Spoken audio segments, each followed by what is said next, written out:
私は女性ですし、女性用のトイレに入ると夫は男性ですので、どっちも違法というかあまり好ましくないことですね。良くないから。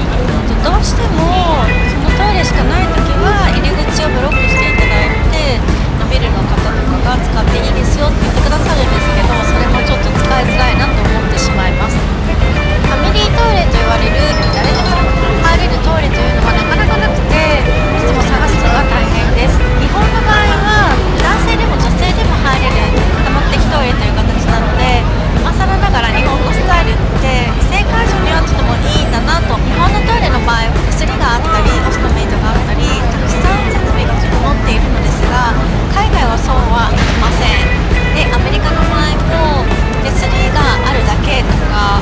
全然設備が整ってないので、日本のトイレはやはり世界一だなと思っています。世界一っていうか、もうどんどん宇宙一。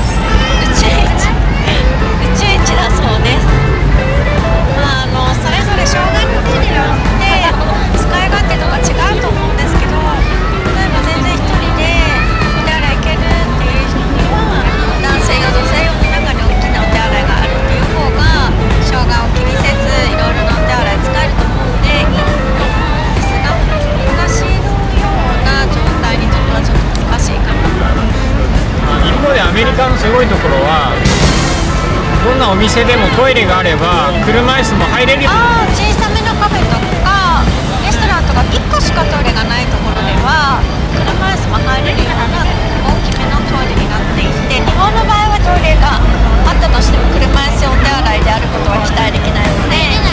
もうすっごいびっくりして感動してしまいます。